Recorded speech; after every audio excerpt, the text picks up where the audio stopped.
Hi guys, my name is Williams et bienvenue sur la chaîne Williams ESL. Pour les amoureux de l'anglais américain, je vous propose dans cette vidéo 10 expressions américaines couramment utilisées pour parler en anglais. Please don't forget to like, share and comment on the video. Ça aide beaucoup à faire connaître la chaîne.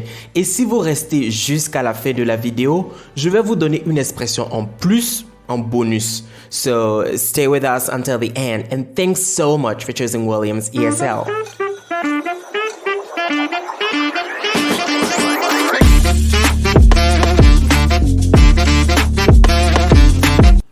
Alright, let's get into this. I'm super excited. La première expression que nous allons voir est big deal. Big deal. Cette expression est utilisée pour dire que quelque chose, un événement ou une situation est très importante. Ce n'est pas juste quelque chose de banal dans votre vie. Par exemple, si vous achetez votre première voiture et que vous venez me l'annoncer, je peux vous dire « Wow, that's a big deal. Congrats. Big deal. » Laissez-moi savoir en commentaire quel événement est un big deal pour vous. Big deal. Right off the bat. Right off the bat. Cette expression se traduit par immédiatement. Right off the bat. When I mentioned his salary, right off the bat, he wanted to do the job. Quand j'ai mentionné son salaire, immédiatement, il a voulu faire le travail. Right off the bat, he started doing the work. Right off the bat, he started doing the work. Immédiatement, il a commencé le travail. Hang in there. Hang in there. Cette expression veut dire tiens bon ou tiens le coup. Elle est généralement utilisée pour encourager une personne qui traverse des moments difficiles dans la vie. Exemple. Hang in there. You're gonna be okay. Tiens bon, ça va aller. Hang in there. Hang in there. The elephant in the room. The elephant in the room. Cette expression est utilisée pour parler d'un problème ou d'une situation gênante qui mérite d'être abordée, mais tout le monde refuse d'en parler parce que cela peut créer des tensions ou beaucoup de désaccords. Pour vous faire comprendre cette expression, je vais vous proposer un contexte. Disons par exemple que nous sommes 3 amis, moi, vous et Jimmy. Et par exemple, moi et Jimmy, on a des antécédents. On ne se parle plus depuis un certain moment. Mais pour une raison ou une autre, on doit travailler ensemble sur un projet qui est hyper important pour vous. Donc, vous pouvez convoquer une réunion et dire du genre « OK, let's talk about the elephant in the room. What can we do to be working together in peace? » Quand vous dites « Let's talk about the elephant in the room », vous faites référence au problème ou à la situation qu'il y a entre moi et Jimmy. Si on veut arriver à travailler ensemble dans la paix, on doit régler ce problème-là. Ce qui, dans notre contexte, est the elephant in the room. Je prends un autre exemple. Disons par exemple qu'une femme boude son mari depuis un certain temps et il voit que cela affecte leur relation. Il n'a cependant aucune idée de pourquoi elle est fâchée, mais il voit que son attitude est bizarre depuis un certain temps envers lui. Il peut lui dire du genre « There is an elephant in the room. What is the problem, babe? » Et elle va dire Well, you know exactly what you did. You've done this, you've done that, and I'm tired of this. Et tout ce qu'elle va expliquer là, on peut le caractériser par the elephant in the room. C'est la raison pour laquelle l'atmosphère est bizarre à la maison. The elephant in the room. Donc, c'est toujours une situation ou un problème qu'il y a qui doit être adressé, mais que souvent on refuse de parler par peur que cela crée d'autres problèmes. The elephant in the room. To stab someone in the back. To stab someone in the back. Cette expression se traduit par trahir la confiance de quelqu'un. Une personne peut te faire confiance et tu utilises cette confiance qu'elle a en toi pour lui jouer un mauvais tour ou pour être déloyal envers elle. Cette expression veut littéralement dire poignarder quelqu'un dans le dos, littéralement.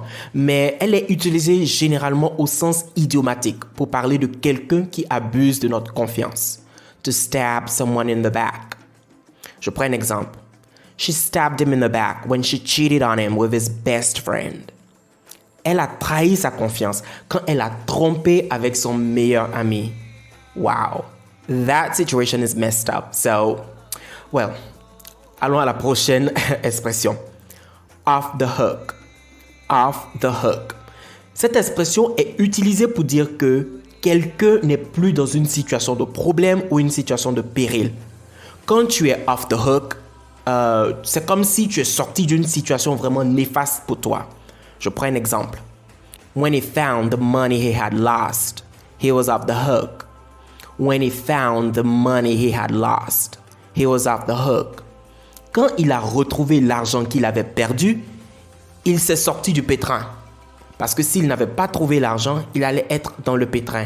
Et le fait de montrer qu'il est sorti d'une situation de péril ou de problème, c'est pour ça qu'on dit « he was off the hook ». Off the hook peut aussi signifier quelque chose de très bon, voire excellent. Je prends un exemple aussi. This movie is off the hook. This movie is off the hook. Ce film est excellent. C'est un film qui est bon à voir. Ring a bell. Ring a bell. Ring a bell. Cette expression est utilisée pour dire « ça me dit quelque chose ». Quand une chose rings a bell, cela vous rappelle quelque chose ou cela vous dit quelque chose. Je prends un exemple. Je peux être en train de causer avec quelqu'un puis je lui dis « Hey, do you know Kevin? » Kevin? Kevin Hart. That name rings a bell to me. Ce nom me dit quelque chose. Si vous dites It doesn't ring a bell to me. It doesn't ring a bell to me. Cela veut dire ça ne me dit rien. Dans le sens de je ne me souviens pas avoir déjà vu ou entendu ce dont on parle. Ring a bell. To make a mountain out of a molehill. To make a mountain out of a molehill. C'est une expression qui est utilisée pour dire en français faire tout un plat. Réagir vraiment de manière dramatique pour quelque chose qui n'en vaut même pas la peine. Exemple, the day Billy lost $1 in the house, he was shouting at everybody because of it. Really? Yeah, he totally made a mountain out of a molehill because that was just $1. Le jour où Billy a perdu $1 dans la maison, il a commencé à crier sur tout le monde. Vraiment? Oui. Et pour moi, il en a fait tout un plat parce qu'il avait perdu seulement que $1 dans la maison. He made a mountain out of a molehill. Il en a fait tout un plat. To make a mountain out of a molehill. Bottom line. Bottom line. C'est une expression qui est utilisée pour montrer le fait le plus important d'une discussion. On a discuté de plusieurs points sur un sujet par exemple, et je veux résumer l'essentiel de mon point de vue. Donc je dis, the bottom line is, I don't want you to go. The bottom line is, I don't want you to go. L'essentiel ou le point le plus important est que je ne veux pas que tu partes. All over the place. All over the place. Une personne qui est all over the place est désorganisée, confuse, elle agit de manière non rationnelle, un peu éparpillée dans l'esprit. You need to be focused on your work. Stop being all over the place. You need to be focused on your work. Stop being all over the place. Tu dois être focalisé sur ton travail. Arrête d'être éparpillé, d'être désorganisé. Ok, merci les amis d'être restés jusqu'à ce point de la vidéo. En expression bonus, nous allons voir to throw someone under the bus. To throw someone under the bus. Cette expression peut se traduire littéralement par jeter ou balancer quelqu'un sous le bus.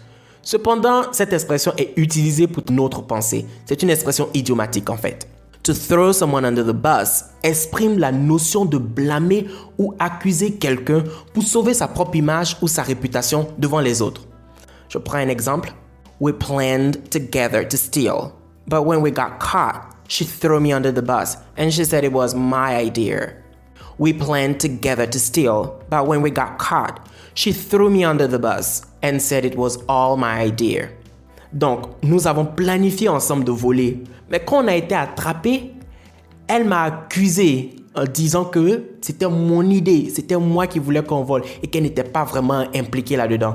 C'est un exemple typique de throw someone under the bus parce que vous blâmez, vous accusez quelqu'un pour sauver votre propre image et votre propre réputation.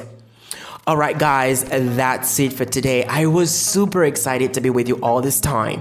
C'est tout pour notre vidéo d'aujourd'hui. J'espère que vous avez aimé ce genre de vidéo. J'ai pris vraiment beaucoup de plaisir à faire la vidéo. Donc si vous aimez ce genre de vidéo, laissez-moi savoir dans les commentaires, likez la vidéo et puis nous allons avoir des épisodes récurrents de ce genre de vidéo.